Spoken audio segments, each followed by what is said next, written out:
Welcome quilters, it's FAQ time, or frequently asked questions. This one's a biggie. What is a ruler foot? And why can't I use a free motion foot or a walking foot? So let's talk about the simple question first. What is a ruler foot?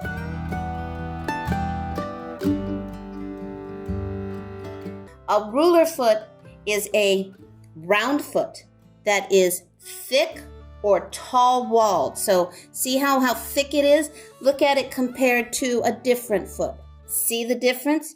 You want that thick or tall wall. Let's get back to that. Here's one that is round, and you see the difference. You need a thick or tall walled foot. Also needs to be round, okay? So this is the ruler foot for Bernina. It is the number 72 or 72S. This is a couching foot. These are both quilting feet. This one, see how that's an open toe? Absolutely no good. You cannot use an open toe foot. So first of all, let's show you what happens with the walking foot. So I am doing a basic stitch in the ditch. And as you can see, for the most part, the walking foot has these two little rubber pieces right down here. And it is helping the fabric move evenly through your machine. I am going to, you can see how pretty much without any effort on my part, I'm stitching a fairly straight line.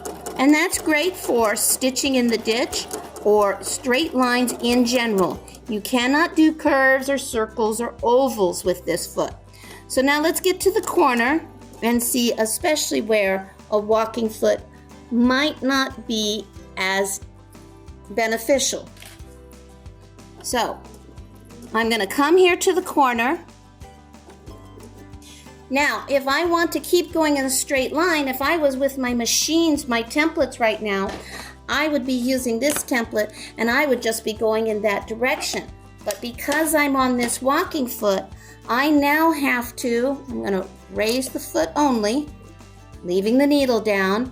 I have to turn my fabric and my quilt until it's in a straight line again. Put my foot down. This is a small tablecloth, not a problem to be turning it. If this was a twin or a bigger quilt, a bit of a problem. So we can put the walking foot, we're going to keep stitching, and away you go. And you can see how it stitches in a fairly straight line. All right. So now let's see what's the difference with using the walking foot versus using a template. So hang on for a minute while I change out my feet. All right, I'm all switched out. I've got my ruler foot on my machine and I'm using my straight line template, line up on the seam and stitch in the ditch. I've put my feed dogs back down. With the walking foot, I had to have my feed dogs up so they worked in conjunction with the walking foot. And now I'm going to use my template to stitch in the ditch. I'm controlling the speed of the stitching. When I get to the corner, I'm simply going to turn my template. All right, so now once having turned the corner, I can continue to stitch in the ditch.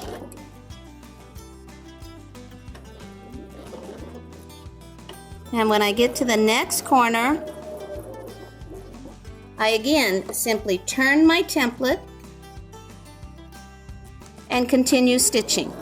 No more turning the machine around, turning the quilt around to get it in the proper place for the walking foot.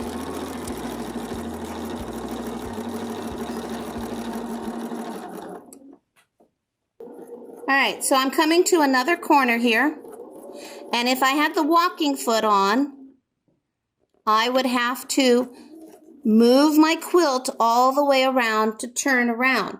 With the template, all I have to do is turn my template, line it up, and continue stitching. So if you have a large quilt in here, you're not trying to shove a whole bunch of fabric between the middle of your machine and the column. And it's not to say that a walking foot isn't appropriate for this.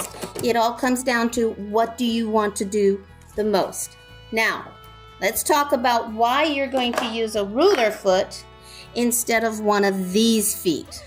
So I have now put the number 26 foot on this Bernina, and it is an embroidery foot, but it's also used for free motion.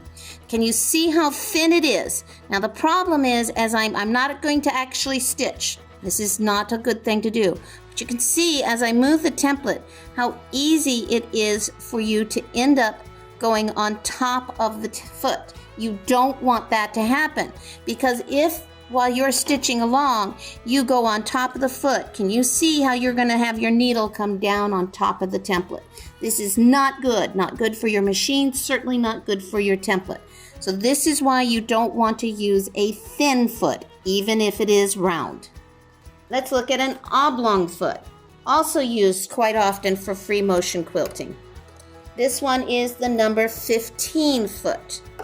Now, again, it's a little bit thicker, it's a little bit curved, but here's the key to understand why it has to be round. As I am stitching along, you can see how, as I come along, if I were to now change to here, can you see how much further my needle is from my template? Whereas here, when I'm stitching, the needle is close to my template. That means you're not going to repeat the look exactly. You're going to have a different look. It won't be an even wave if we were using the template. And again, you are risking going over the foot, and you never want that to happen.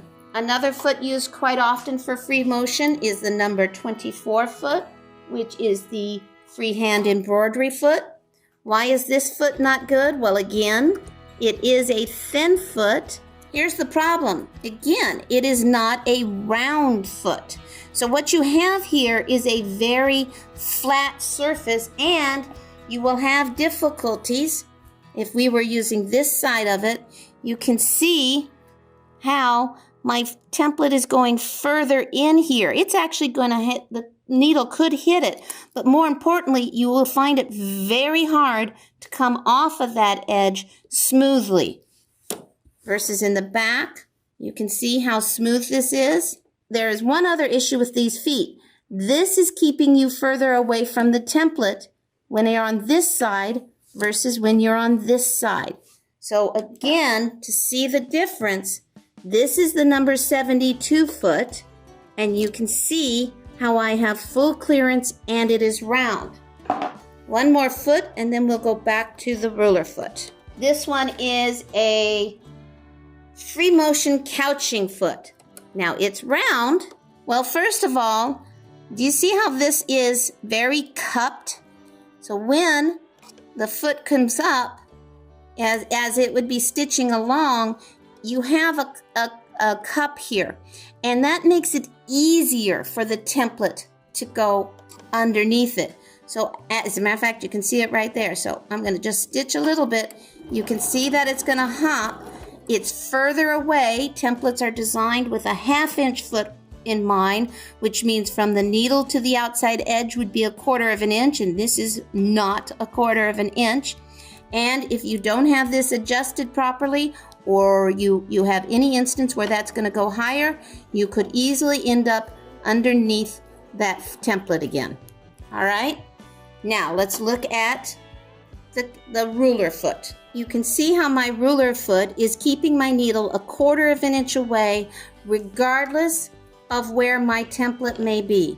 The needle is always 1/4 inch away. That's how you can repeat exactly the template shape.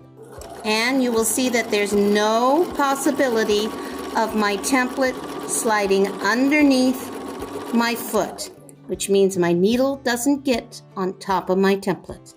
So when you are doing machine quilting with templates, you need the proper equipment. The proper equipment is a ruler foot for your machine.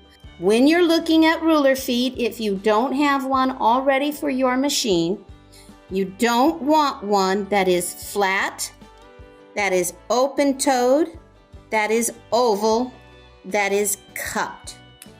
Yes, a walking foot is great for using on straight lines, but it's not so good for doing circles and ovals.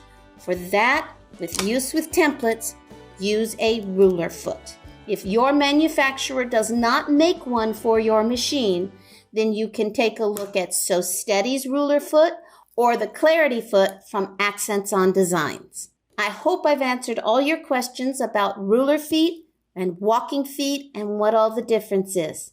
Happy quilting, ladies!